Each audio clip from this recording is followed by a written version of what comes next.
We're primarily concerned about where our electrons exist. So we've got our atomic orbitals. Now what we want to do is take this to the next step and actually see what happens when we bring these into molecules.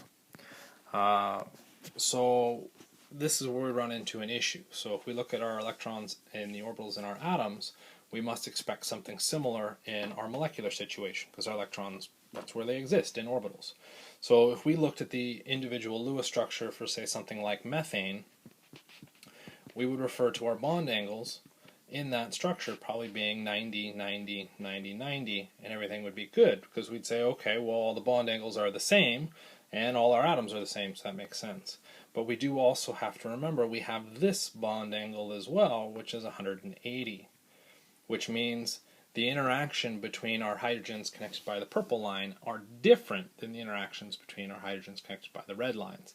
That doesn't make physical sense. So there's something wrong with the orientation of our atomic orbitals relative to our molecular orbitals. So, as is the answer with most things in science, that means we have to change our theory. Okay? When we move into molecules, we have to make new orbitals. So I would sort of categorize this into two directions. It's a bit harsh to call it magic, but it's kind of close to that. And this is where we're looking at our hybridization theory. VSEPR is really getting at the shapes. So within this, what we looked at is saw that it didn't match, and we know it has to match because these molecules exist. So we took what we knew existed, our atomic orbitals, and just said, what can we do with these to make these appropriate shapes that we result with? Okay, so it's not really magic, it's really just saying something like this has to happen. We just don't know the exact details of how it happens, but we know it does happen. So let's just kind of crunch through it. So when we look at our simple molecules for organic, we've got our atomic orbitals. We've got the 1 2s orbital and 3 2p orbitals. And if we look at the methane structure again, what we've got is that or arrangement of 4 different things, or the same type of thing, around a central atom. So we need 4 new orbitals to explain those bonds around the atom. Okay, so to do that, we would have to take all 4 of our atomic orbitals to make those, because we can't create or destroy matter. And while we run into kind of a gray area saying an orbital is matter, the electrons are matter for sure, and we can't create or destroy where they're existing, the space in which they exist, because then they wouldn't exist. So we have to take all 4 of those orbitals to make the new orbital. And this is where it can kind of become confusing. Instead of creating a new name, saying molecular orbital A, that A name, we decided to make reference to what orbitals were used to make that, or what atomic orbitals were used to make that molecular orbital. So in this case with methane, we used an s orbital and all 3 p orbitals. So we call it sp3. So the hybridization of our central carbon is now sp3 hybridized. Okay, sort of kind of straightforward. So what we would do is then go through and look for each and every single molecule that we find. We could look at its geometry from our VSEPR understanding, and then we can generate what types of hybrid orbitals are necessary to make that situation. Okay, so if we have a tetrahedral shape, we've got 4 distinct groups of electrons, we're going to need 4 sp3 orbitals. Okay, if we have a trigonal planar shape, so 3 groups of electrons, we really only need 3 hybrid orbitals, because we can leave one of those atomic orbitals alone. Who cares about it? Because we don't need it. So we can make our sp2 hybrid orbital. And if we got 2 groups of electrons or a linear shape on our molecule, we just need 2 orbitals, or 2 hybrid orbitals. So we'll just take an s and a p atomic orbital. You'll notice in all of these cases we have s orbitals. The reason being is that the s orbital is lowest in energy in comparison to the p. Remember, they're close to each other, but the s is still lower. So we're always going to use our lowest energy first. Another kind of interesting result of this is in each of our hybrid orbitals, you'll notice that they all have S. Well, our Greek letter for S, unless I'm wrong, hopefully I'm not, is sigma, which is kind of nice because what type of bond would we expect one of these hybrid orbitals to make? Well, it's a single bond, which also begins with S, also happens to be referred to as a sigma bond, where we're getting direct overlap. So anytime we use a hybrid orbital, we're getting a sigma bond. Okay, so that's kind of a nice situation to come out of this. If we end up making a bond without hybridizing that orbital, we now don't have a sigma bond. We'll have the other option, which is a pi bond. Pi bond begins with P. What type of orbital do we need to make a pi bond? Hey, look at that, a p orbital. Okay, so kind of relate those two. Double bonds and triple bonds require pi bonds, which means they require p orbitals. If we look at single bonds, we're just going to look at our sigma bond. Okay, so it has to involve some type of s orbital. Some physicists and mathematicians and chemists got together and came up with a better way to do this.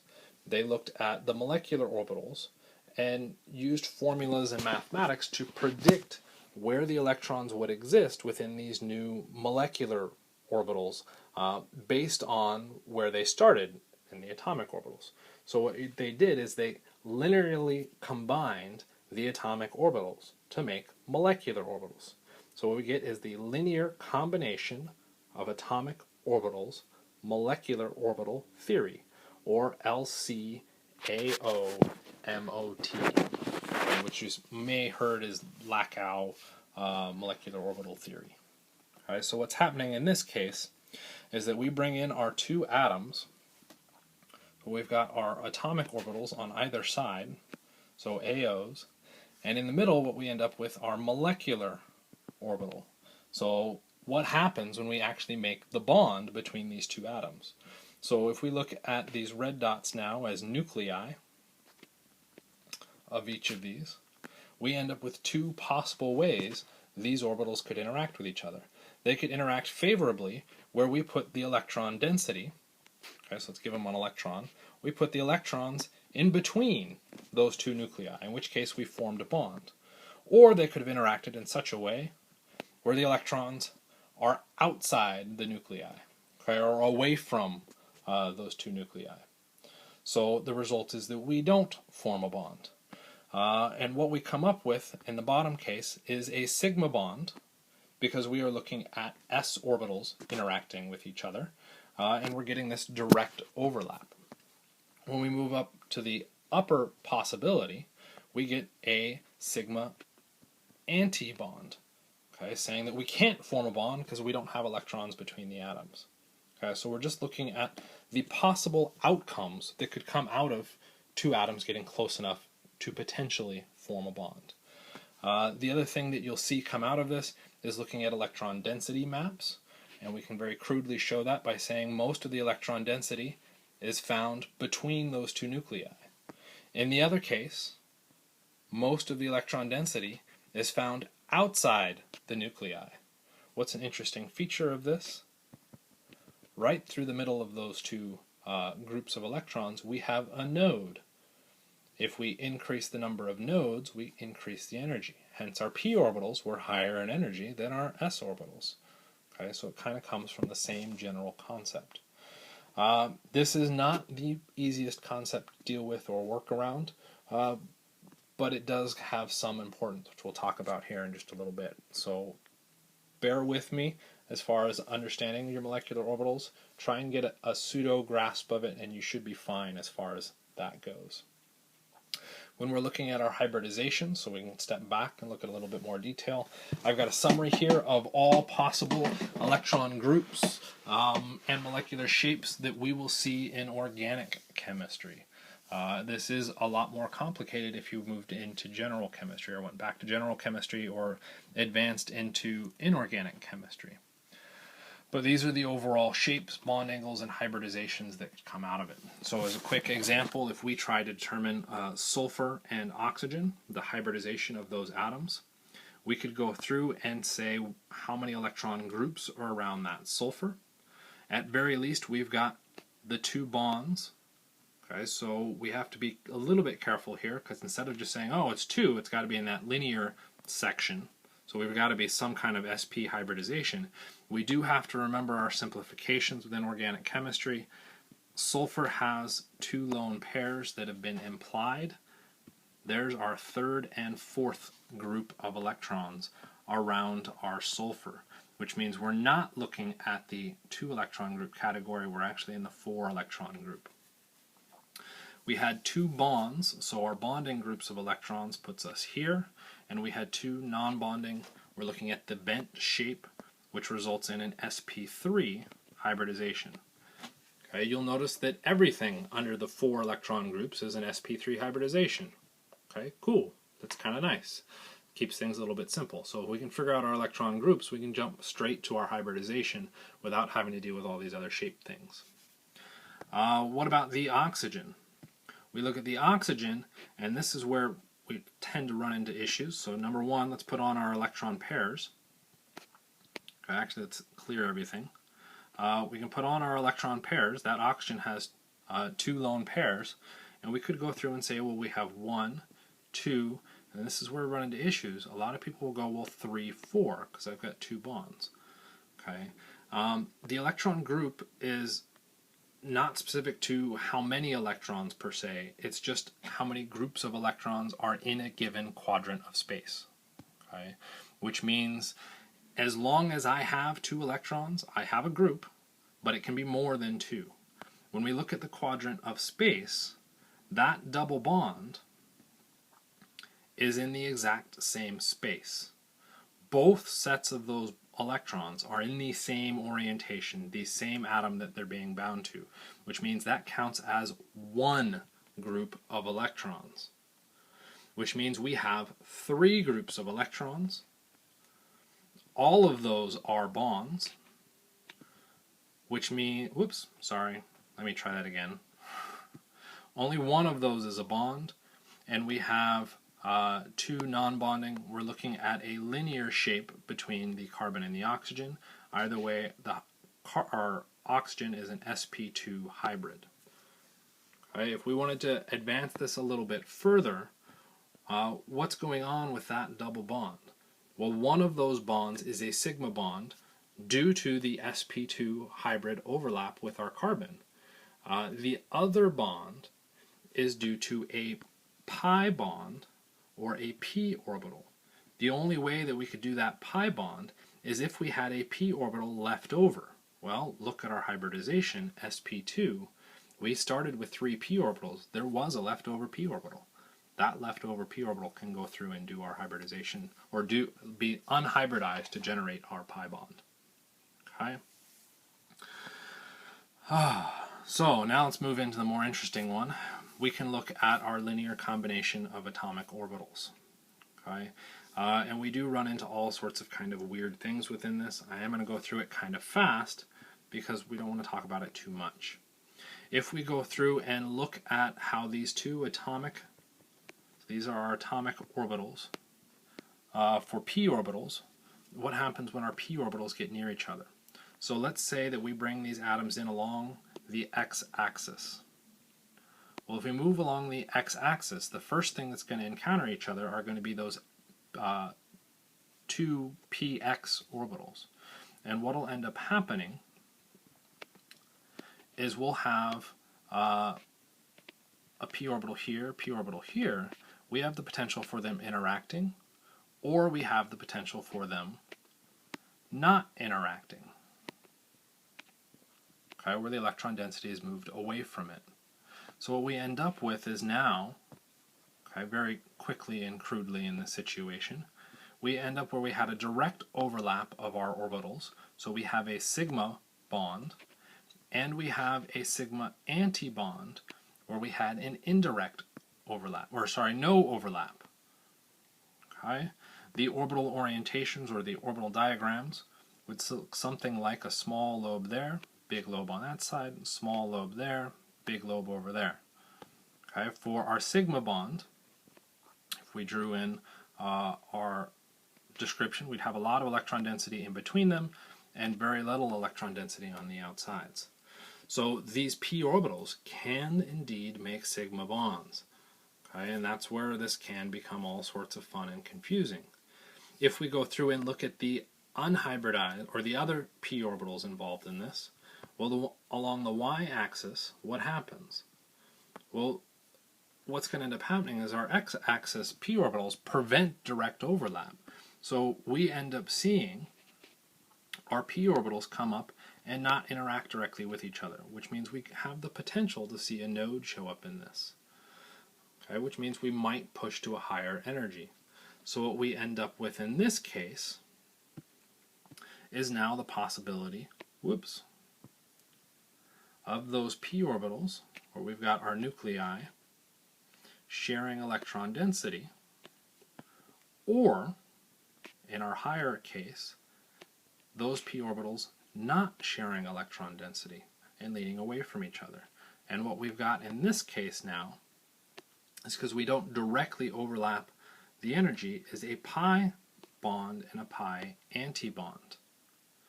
If we take a look at the z-axis, this one's virtually impossible to draw because it's coming directly out of the plane at us. We're going to end up with the exact same view as we did with the y orbitals, okay, except they'll be coming in and out of the plane at us, which I'm not going to attempt to draw. But that then puts these two pi and anti-pi at the exact same energy level, because our p orbitals are the same energy level. So if we look at now a simplified version of everything, what we'd have is our sigma, we'd have our 2 pi, we'd have 2 pi anti-bonding, and we'd have another sigma. Okay, so in general, we'd then connect everything up on where everything came from and all this fun stuff. Why is this important? Well, if we went to form a bond, what would happen? We would expect that the electrons that we started with were then moved into lower energy orbitals, okay, or lower energy molecular orbitals. If we had so many electrons that we started to fill up into our anti-bonding orbitals, then we'd start to run into a situation where we don't have a bond anymore. Okay, so it's all about how do we just mash these orbitals together, what new shape do we get out of it, what are the possible shapes. Okay, and we can use this to explain how molecules react with each other. So for instance, if we brought in hybrid orbitals, so 2 sp3 hybrid orbitals, we could look at the favorable interaction, where we have most of the electron density between the atoms, and we now have a bond. Or we could have looked at it where when they came in, the electron density repelled away, and we generate this node, and we end up with an antibond. So we've got our sigma antibond and our sigma bond. How is this important for determining what's going on with reactions? Well, if each of these orbitals came in with 1 electron and 1 electron here, that means in our bonding situation we have 2 electrons in our sigma bonding orbital. So if a new molecule comes in and wants to form a bond, what is it going to interact with?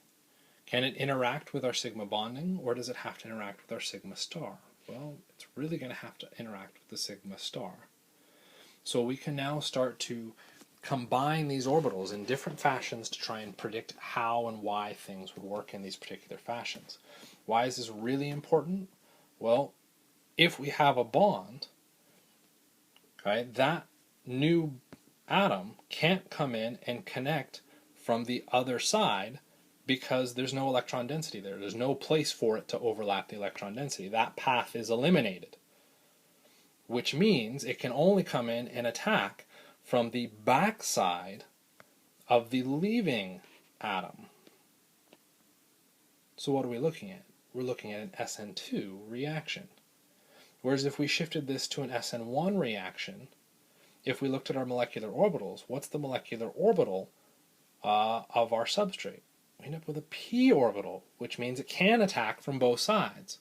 So the molecular orbital theory actually starts to explain why we can get certain orientations in products and why we can't. It's kind of neat.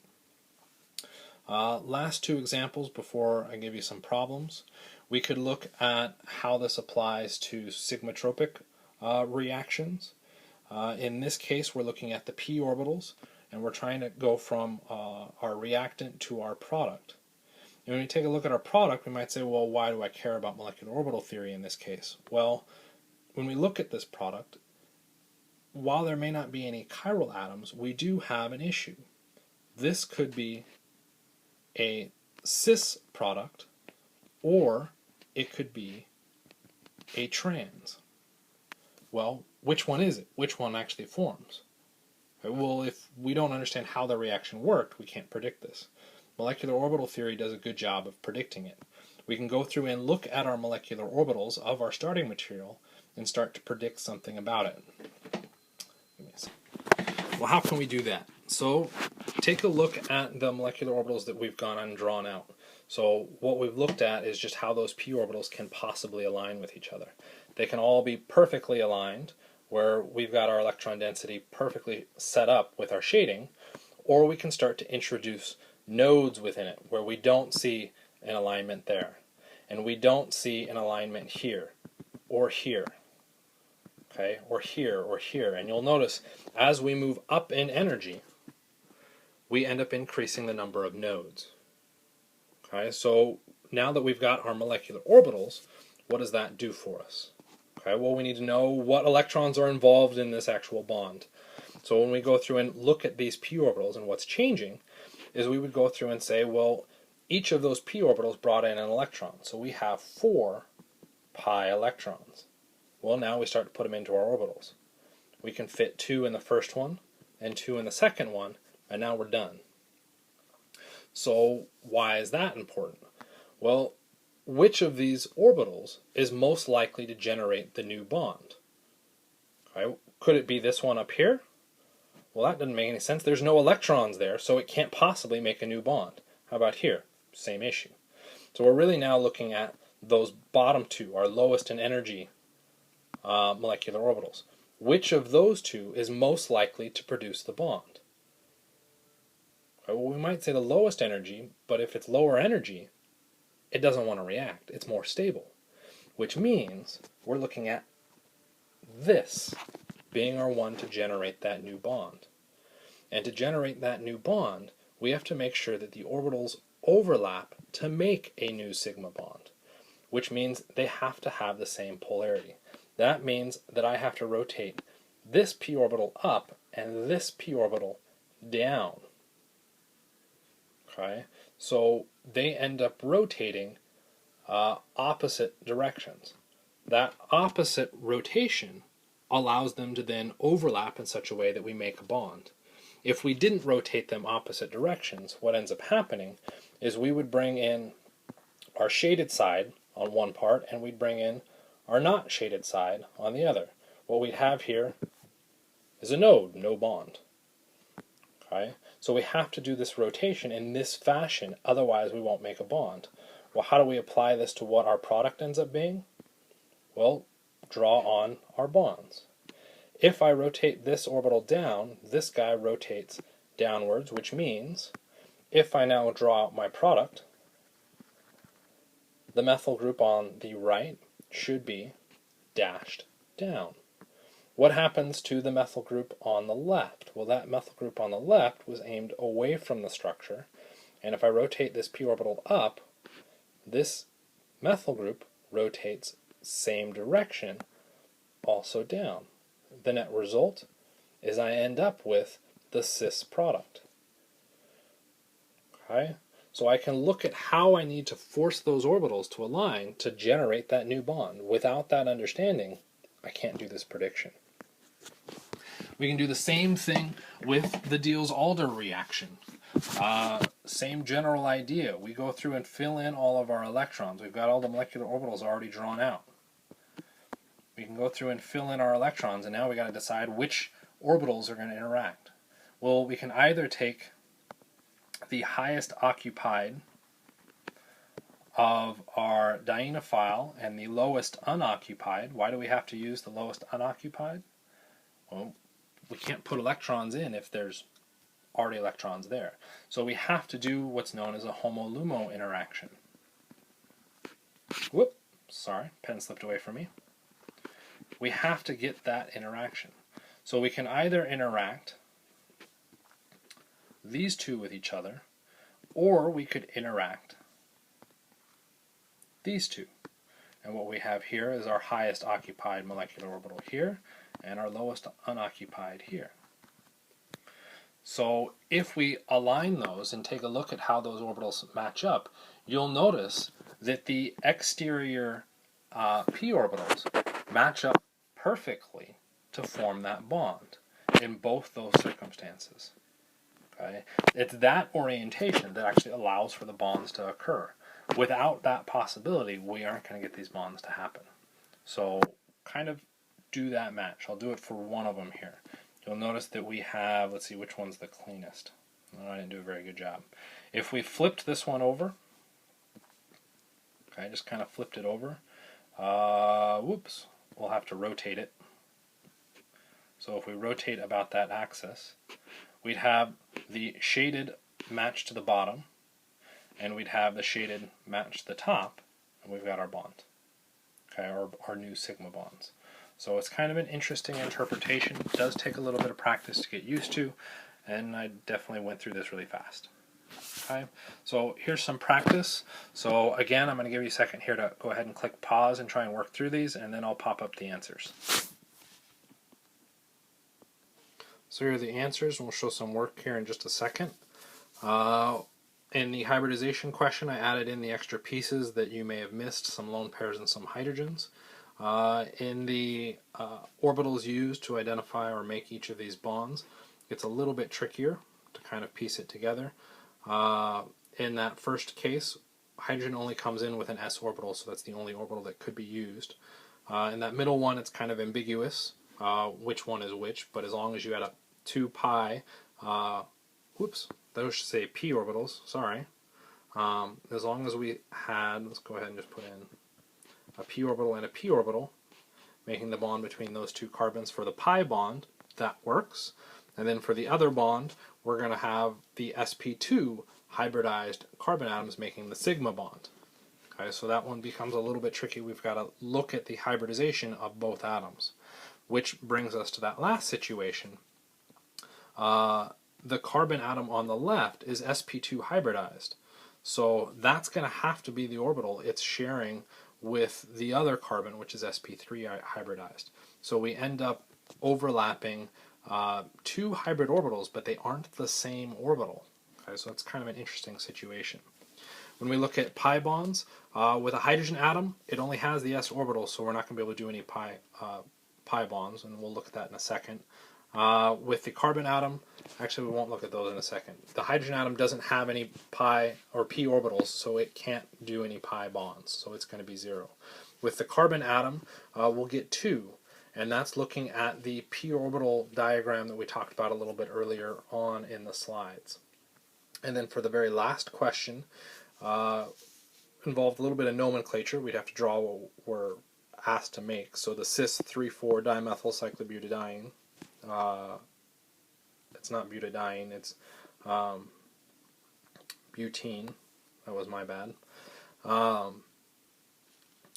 would we make that? Well, it turns out it wasn't very creative.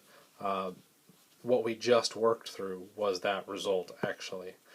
So you could get away as long as you showed your double bonds as one trans and one cis, you're going to get the cis product. If they were both cis or both trans, you're not going to end up with the cis product. Okay? And I'll leave you to kind of pick your way through that. Thanks for watching.